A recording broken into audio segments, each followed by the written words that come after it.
Hello, students. It's good to be back, and I hope you enjoyed the first part of our Christian counterattack. We're going into part two, and we'll still look at Matthew chapter 16, verse 18. Before we do that, let me give you my email address so you can send your answers once some assignments are handed down, and that way I can still keep score, continue to give you points for the assignments that you've completed in my class. And that email address is studentology7@gmail.com. Again, that's studentology7@gmail.com.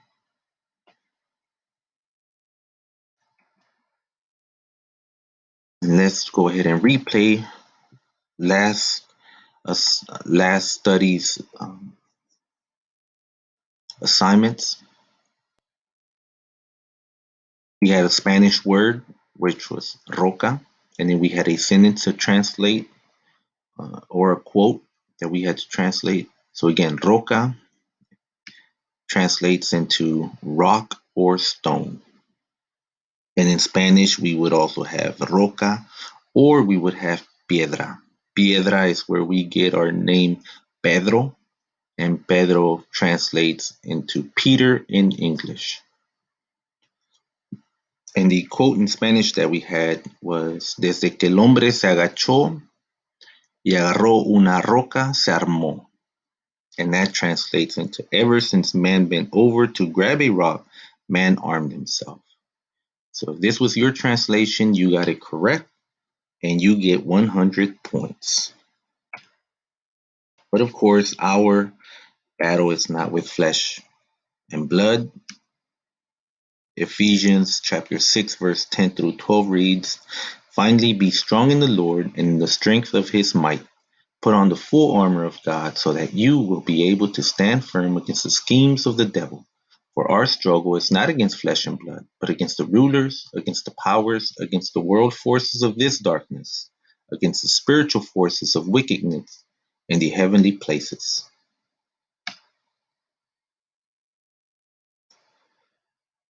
And we also looked at the gates of Hades. We looked at the second part of Matthew chapter 16, verse 18. And we also looked at some Spanish versions. And in English, that reads, I also say to you that you are Peter, and upon this rock I will build my church, and the gates of Hades will not overpower it. And the Spanish version reads, Mateo 16:18, Yo te digo que tú eres Pedro, y sobre esta piedra edificaré mi iglesia, y las puertas del reino de la muerte no prevalecerán contra ella. Again, the second half of this verse in Spanish reads, And the gates of the kingdom of death will not prevail against her. Which iglesia is a familiar word that we've gone over, which means church. And when it reads or says that the gates of the kingdom of death will not prevail against her, it's talking about the church.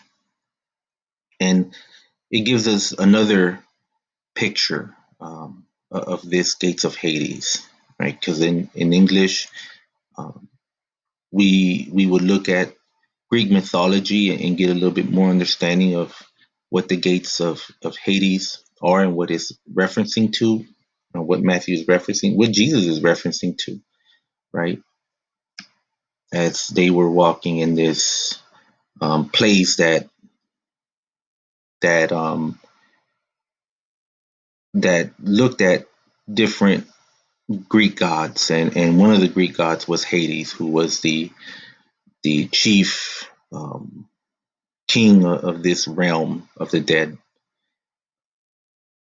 And so we now see that there is another kingdom that is fighting against the good kingdom, and that's a kingdom of death.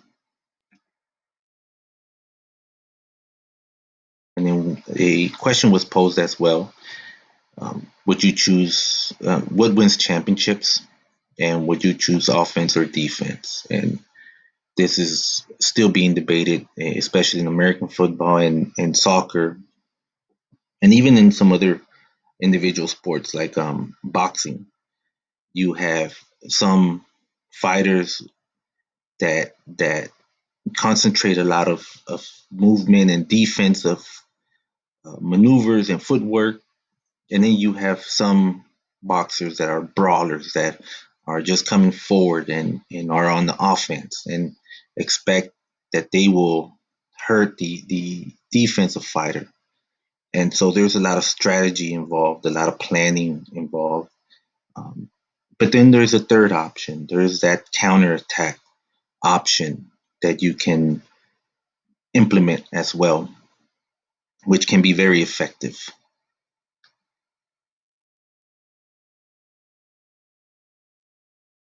Let's look at Matthew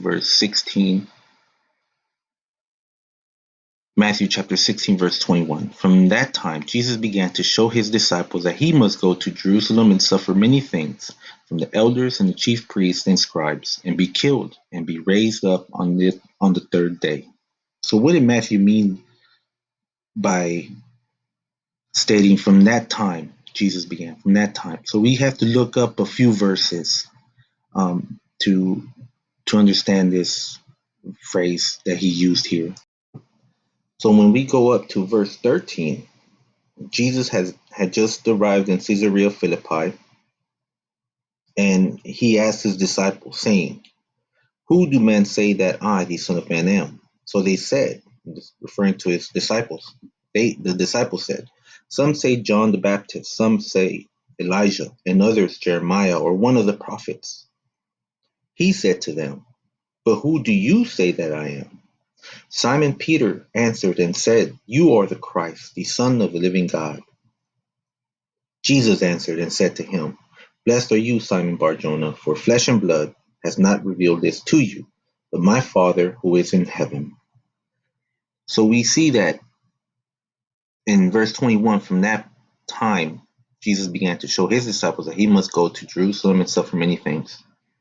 It's it seems like they've graduated from from a more um, simpler understanding of Jesus to now understanding that he is not only the Son of Man, but he is also the Christ, the Messiah. And so they've graduated, and now Jesus is showing them what he must go through now, which is he must suffer because for our own sake. And that is the type of love that Jesus had for us, that he was willing to do that, to sacrifice himself. And so he had a mission, um, a divine mission that he had to accomplish, and he did. And so we can look at our graduating of levels in our school. We go through elementary, middle school, high school, and then we go into college. And if we want to simplify that a little bit, we in math we start learning numbers, operations in elementary. We start learning fractions, decimals, and then we graduate from that. And then we start learning measurements, and graduate from that, start learning geometry, and then there's another level, algebra. We learn the basics of algebra, and then there are different levels of algebra. And in our Christian walk, we also go through those same levels, and we must get some fundamental things down in our Christian walk, and that is same thing that Peter answered. If someone was to ask us, who is Jesus, we would say, and we should answer confidently, stating that Jesus is the Son of the living God. That is something fundamental in our Christian walk.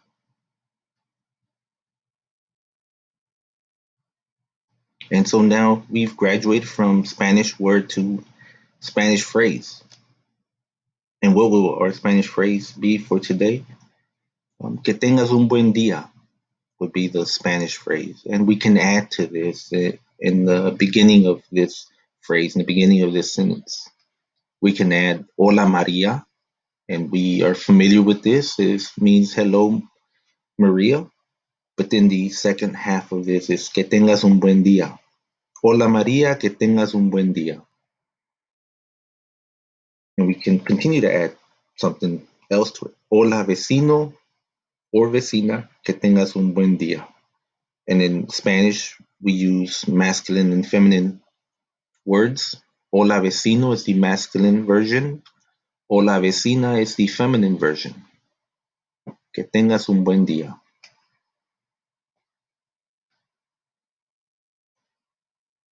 So the Christian counterattack part 2. The Son of the Living God. Matthew 16 verses 16 through 18 read, Simon Peter answered and said, You are the Christ, and the Son of the living God. Jesus answered and said to him, Blessed are you, Simon Bar-Jonah, for flesh and blood has not revealed this to you, but my Father who is in heaven. And I also say to you that you are Peter, and on this rock I will build my church, and the gates of Hades shall not prevail against it. That's the New King James Version.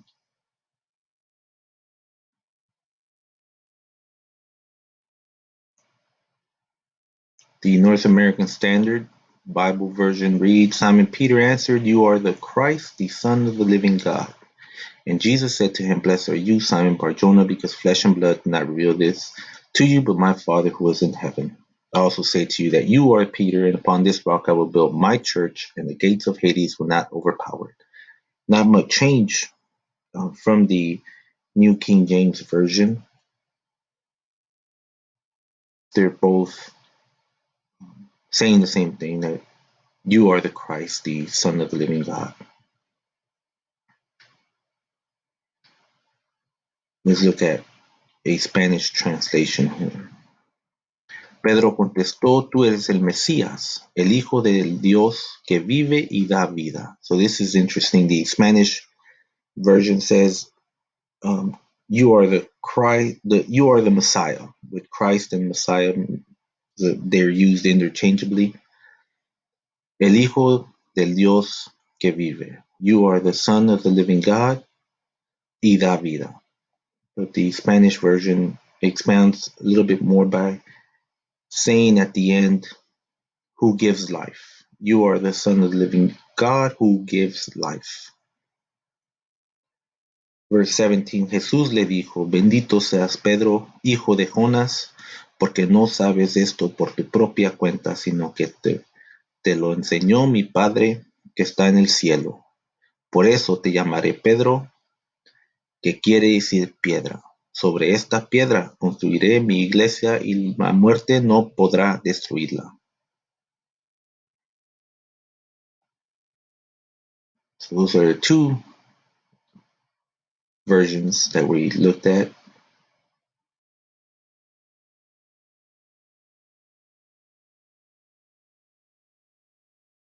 So those are the things that we must consider, is that we belong to a kingdom, and we belong to a family in this kingdom. And in this family, we have a team. And this team is all around the world. It's worldwide. And we must continue to build upon this team. And we must continue to keep that fundamental teaching that Jesus is the Son of God. Jesus is the Son of the living God. And that is something that we hold to be true. And in these truths, we must continue to proclaim that and teach that with whomever we are discipling. And so with that, I've enjoyed this video class, something new, but again, I look forward